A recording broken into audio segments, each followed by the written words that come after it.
Thank you, Brother Barry. That was quite an honor.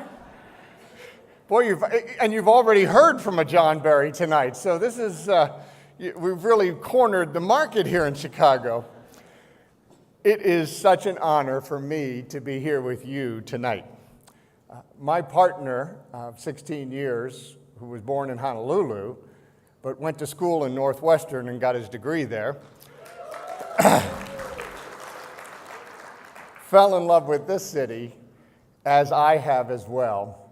And our relationship here has been one of just endearing fondness. Chicago, in my opinion, has everything New York has, except people here are nice.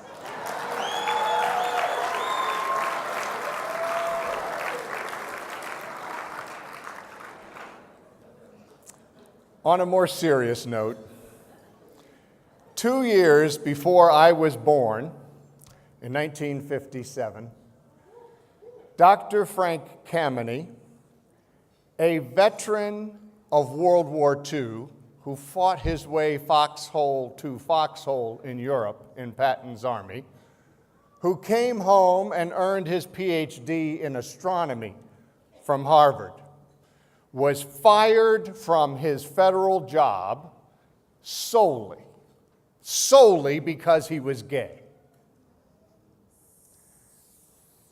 When I was 9, 1968, I recall vividly riding down Georgia Avenue through Washington, D.C., while people burned and destroyed whole neighborhoods out of anger over the tragic loss of a great American leader, the Reverend Dr. Martin Luther King Jr., and their frustration over the brutal racism and the soul-crushing prejudice that African Americans still endured more than a century after the Civil War. I began my career with a congressman named Steny Hoyer from Maryland in 1985. A great leader. Mr. Hoyer was a member of the House Appropriations Committee. That committee was chaired by a gentleman from Mississippi, and he hired over 100 staffers. The committee employed one African American, and he was the doorman.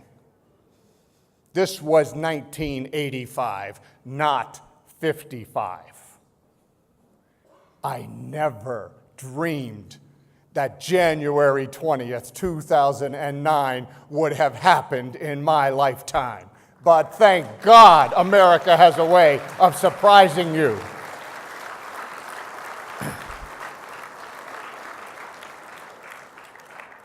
I also never dreamed that the president would appoint and a bipartisan Senate would confirm me, an openly gay man, to head the United States Office of Personnel Management, the same organization that had fired Dr. Frank Kameny so many years before.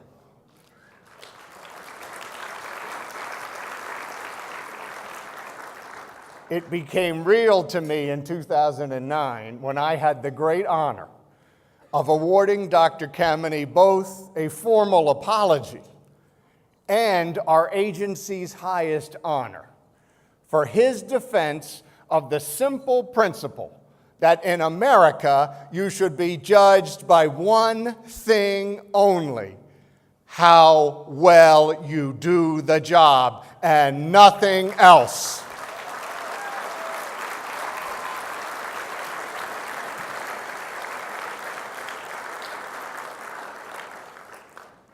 Look how far we have come.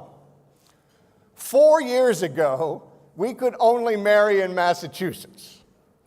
As of today, we have added New Hampshire, Iowa, Connecticut, Vermont, and the District of Columbia. And with your hard work, we're going to add Maine, Maryland, and Washington to those ranks soon enough.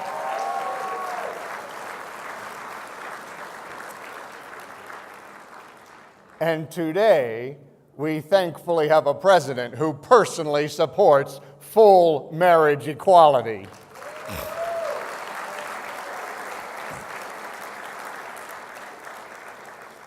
Less than 3 years ago, there were no federal laws against hate crimes committed on the basis of sexual orientation or gender identity on the books. Well, today, America's moral stand is clear. Anti-LGBT hate crimes are against the law of our land, and we will not tolerate them here or anywhere in the world.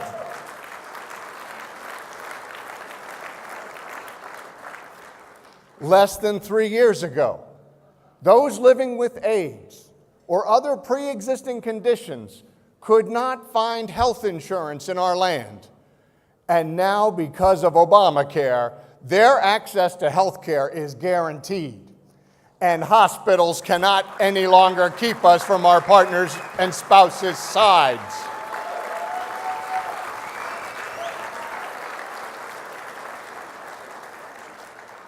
Isn't it nice that we can now fulfill our vow to be together in sickness and in health? Less than 2 years ago, the bravest heroes among us could not openly and honestly serve their nation. But today, gay men and women serve our nation openly with honor, integrity, and pride.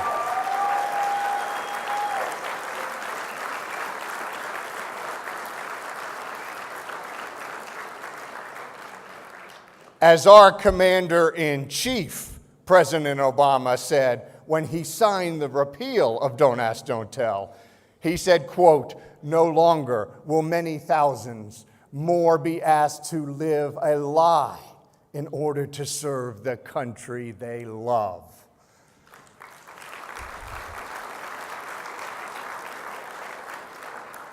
And there are countless other achievements.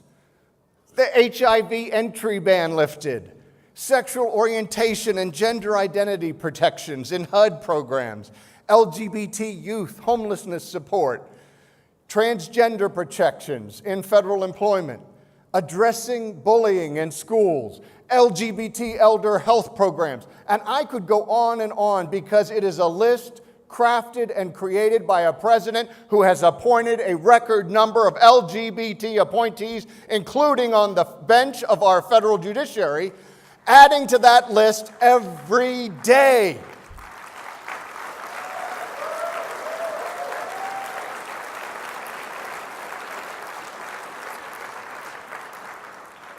And of course, the president has not only endorsed the Respect for Marriage Act, which would repeal the so-called Defense of Marriage Act, but his administration is importantly, and his Attorney General is importantly, no longer defending the constitutionality of the Defense of Marriage Act in the courts.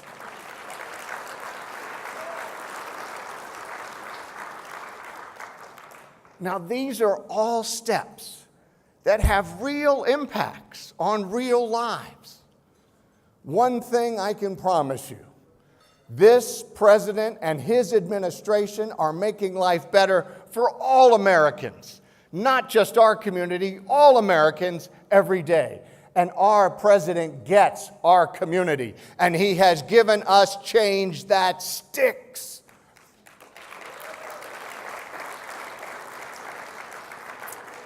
President Obama has done more for our community than every other president before him combined.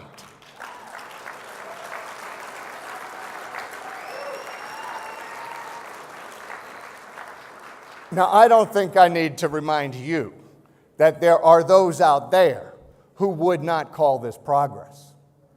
There will always be those who will seek to push us back into the valley of discrimination.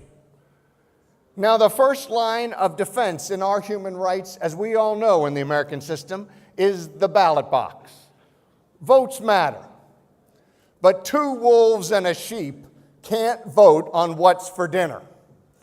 And it is why each of us has a sacred obligation to carry forward, to say to every bully out there, to now and every bully who will rear up in the future, no. We are Americans. We have rights, and we will not concede them now or ever. Not ever.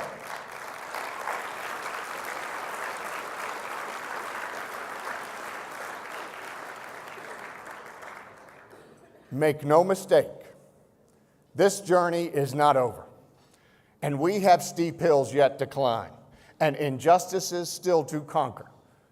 But that is what this election is about. It is a choice between a politician who will say anything to win for himself and a president who will do anything to move our country forward. President Obama's commitment to our community is historic. Romney's beliefs are also historic, but in the wrong, outdated historic sense of the term. Romney has pledged to enshrine discrimination into our Constitution by stopping gay and lesbian couples from marrying. Imagine, this would be the first time in our country's history that someone would propose to amend our Constitution to deny rights of our fellow citizens. He's also made it clear that he would have left don't ask, don't tell in place, preventing Americans from serving the country they love solely because of who they love. These views are completely antithetical to who we are as a country.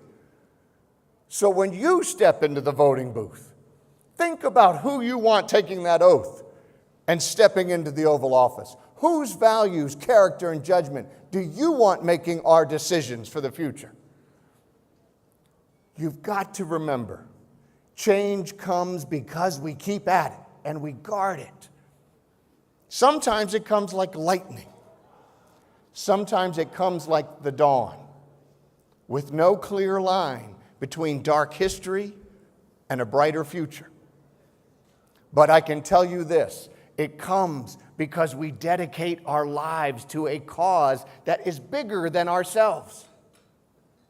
Every one of you in this room is doing just that. And the world is watching. What we do, or quite frankly, what we don't do, to advance equality right now will long be remembered. For more than a generation, we have fought for the day when our pledge of liberty and justice for all would be fulfilled, when the future for LGBT Americans would be no different, as Jennifer said, no different than our fellow Americans. And friends, we are closer than we have ever been before. Before he died, Frank Kameny told me last year, John, I never imagined I would live to see the summit. But I can see it. It is clearer and closer now than it has ever been before. We stand near the summit of full equality, and whether we attain it falls entirely to us. If we fail, it will be a generation before this opportunity is before us again. In 1936, FDR said, to some generations, much is given. To some generations, much is expected. The tide of history and the winds of justice rise with us. Much is expected. It is the time to rise up and secure our more perfect union right now, and to fight with every ounce of our strength, and to win the case that all Americans are created equal. The closer the summit, the harder the climb, the thinner the air. But friends, close is not good enough. This is our time. The moment will not wait. It is now or never. And generations dead and generations not yet born are looking to you to plant equality's victory banner on that summit at long last. We must not fail. We shall not fail. God bless your every effort. And may God bless the United States of America. Thank you.